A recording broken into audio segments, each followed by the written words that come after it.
she said. "I just wanted a prenup to protect my future. If you're not going to sign it, then let's call off the wedding." I smiled. "All right." Then I signed it without hesitation. A few days later, I revealed I had inherited millions, but she was already trying to burn the document. But my lawyer had filed a certified copy first. I am Adam, a man who never cared for showiness. As a financial analyst, my life revolves around numbers, reports, and complex evaluations. I'm not someone who stands out in a crowd, nor do I try to be. I'm content with a simple, quiet life. All I've ever needed is peace and a stable job. But then, Claire walked into my life. Claire was the kind of woman I never imagined myself falling in love with. She was fiercely confident, always putting herself above everything else, and exceptionally skilled at building relationships. She could connect with anyone, make people feel special, and always knew how to bring excitement into others' lives. To me, Claire was someone I felt I could never fully understand. She had the perfect appearance and constantly spoke about big, ambitious goals. We first met when I transferred to a major financial firm. Claire was a senior manager in the client relations department. From the very first meeting, I was drawn to her strength and confidence. We quickly became friends and soon after, a couple. Our relationship progressed fast, and after 2 years we started talking about marriage. The moment I thought marked the peak of our relationship was when she sat across from me and asked me to sign a prenuptial agreement, something I never saw coming. It all began one evening, while we were having dinner at a fancy restaurant she loved. The atmosphere was calm, yet the tension was inescapable. Claire looked at me seriously, then suddenly said, "You know, I think we should sign a prenuptial agreement."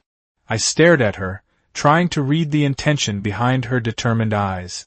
I thought maybe she was joking, but she wasn't. She was deadly serious. "Why a prenup?" I asked, trying to keep my voice steady. "It's not that I don't trust you, but I think it's a way to protect our future. You know, I don't want to be tied down by uncertainties. I want to protect myself, to make sure I won't lose everything if something happens." I stayed silent. Claire continued, her hands tightening, her voice growing firmer. "I just want to be certain about my future. If you can't understand that, then maybe we should reconsider getting married." I looked into her eyes, searching for the truth. A strange feeling rose inside me. She was genuinely serious about this. I couldn't deny she had her reasons, but doubt had begun to creep in. "You really think you need a prenup to protect yourself?" I couldn't help but ask. "Yes," she replied without hesitation. "I think I need it to protect myself. You can't blame me for that, can you?" She pushed the agreement toward me. I looked at the paper, feeling something tighten in my chest. I had never imagined our love would come to this point.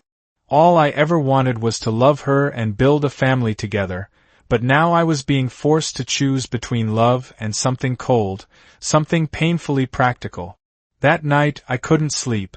Questions spun in my mind with no satisfying answers. Could I love someone and still have to worry about finances even while we were still together? Could I live a life where everything was pre-calculated? Did Claire truly love me, or was she only in love with what I could provide? In the end, I decided to sign the prenup. I didn't argue or resist. She needed that sense of protection, and I was willing to give it to her. I didn't want to ruin our relationship, nor did I want to put her in an uncomfortable position. The next day, I signed the document. I didn't think too much about it, just another step she wanted me to take. A financial agreement wasn't important, as long as I could keep her by my side. But deep down, the uneasiness stayed, a worry I couldn't quite explain. Everything had happened too quickly. Something had shifted in our relationship, though I wasn't sure what. A few days later, I received a phone call I would never forget. A call from a distant relative I had never met, informing me that they had left me a massive inheritance. Something I never knew existed until that very moment. The inheritance was worth millions of dollars. I couldn't believe what I'd heard. The feeling was indescribable. One moment I was an ordinary man, and the next, I had become someone with immense wealth. I didn't tell Claire right away because I didn't want to create unnecessary tension. But I knew that once I told her, nothing would be the same. As our wedding day approached, I decided I would reveal everything to her then. I wanted her to understand that I wasn't just the man she thought she could control with a prenup. I wanted her to know who I truly was. Our wedding day was approaching. Everything was ready, yet a strange feeling continued to weigh on me. Claire hadn't changed. She still lived in her own world, where everything was controlled and every decision had a clear financial rationale. I could not say I didn't love her, but I had begun to feel that we were slowly drifting apart. Not emotionally, but in terms of what we wanted out of life. That day, as we prepared to walk down the aisle, I decided I was going to tell Claire about the inheritance I had received. The feeling inside me was indescribable. Part of me wanted her to share my excitement, but another part feared that this revelation would change everything. That we would no longer be who we were, and that everything would veer into a direction I could not foresee.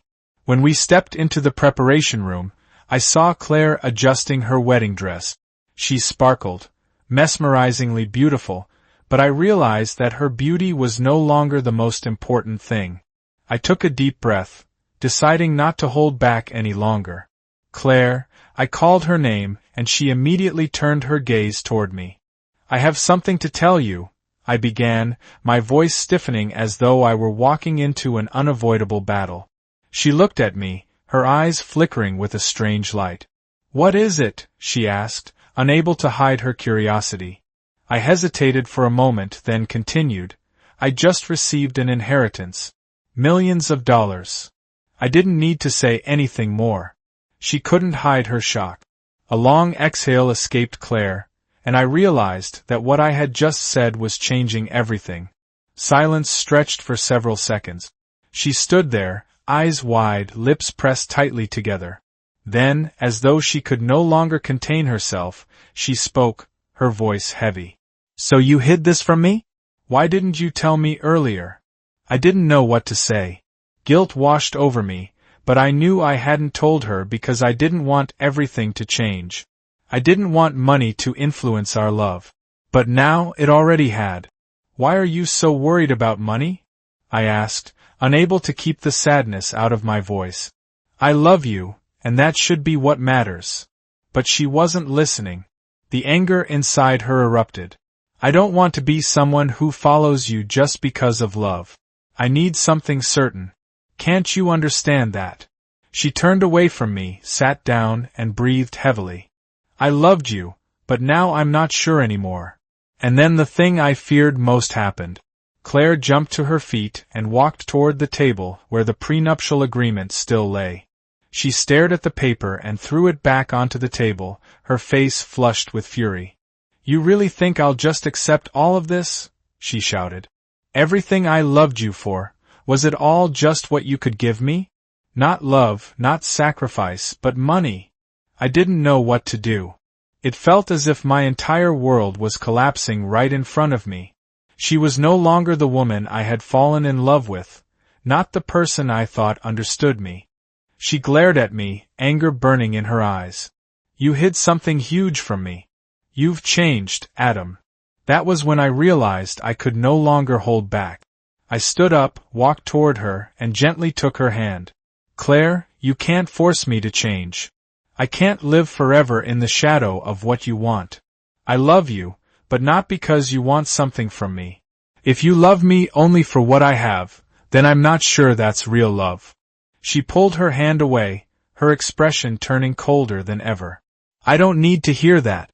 I need someone who understands that love isn't the only thing that matters." She turned her back again, muttering words of blame under her breath. But I couldn't stay silent anymore. "Yes, I have money. But money is not the most important thing in life. If you can't see that, then maybe we should stop here." That day we did not get married. Claire never showed up for the ceremony. She left without a word. We didn't see each other for days, only a few short calls from her, each with a different tone. anger, disappointment, and finally, desperation. I moved on with my life. I couldn't live forever in the shadow of someone who didn't truly understand me. I learned that in life, love is not always enough. Sometimes, we must see things from a more pragmatic point of view. In the days after Claire walked out of my life, I felt as if a part of me had vanished. At first, I thought the separation would bring relief, as if a burden had finally been lifted. But the truth was far more complicated. The silence between us stretched on for weeks. Claire didn't call, didn't text, and neither did I. It seemed like everything had ended.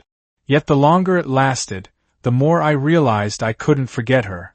I couldn't stop thinking about what had happened, about how we ended, about all the empty spaces left behind. One afternoon, as I sat in my office staring out at the towering buildings outside the window, my phone rang. It was Claire. A part of me wanted to ignore the call, but another part simply couldn't. I answered. Adam. Her voice was weak and tired. Can we meet? Her request flooded me with conflicting emotions. I didn't know what to feel, anger, disappointment, or concern. But I couldn't refuse, and I agreed. We met at a small cafe we used to visit when we were still in love.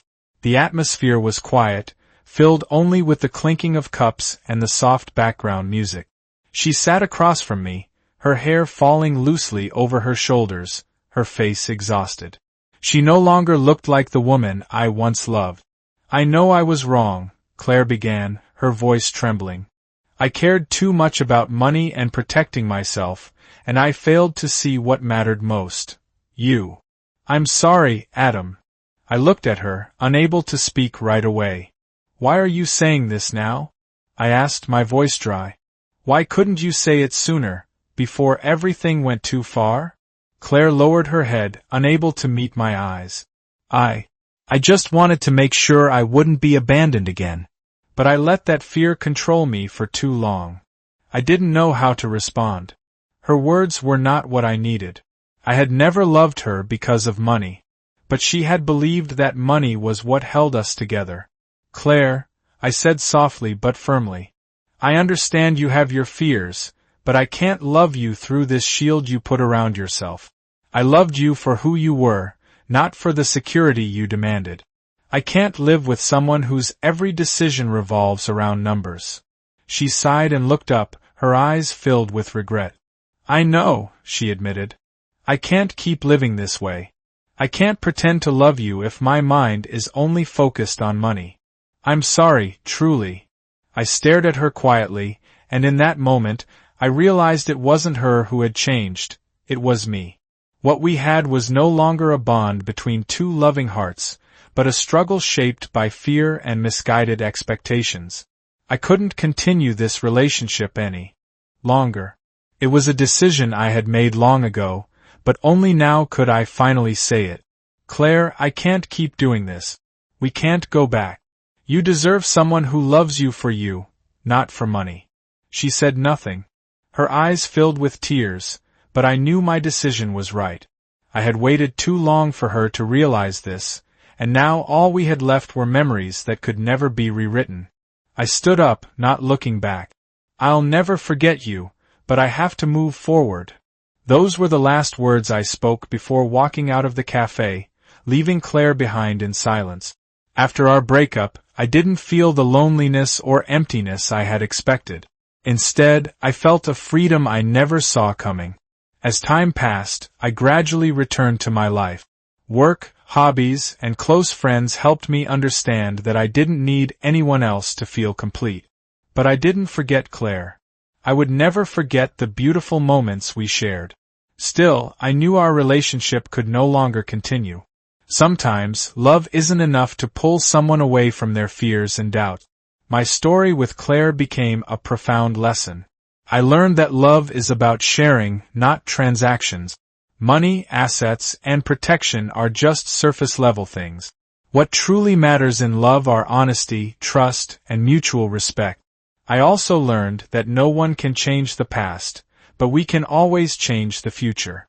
The decisions I made weren't just about sacrifice or patience, they were about choosing to live truthfully. And nothing is more important than living authentically, not just for others, but for myself.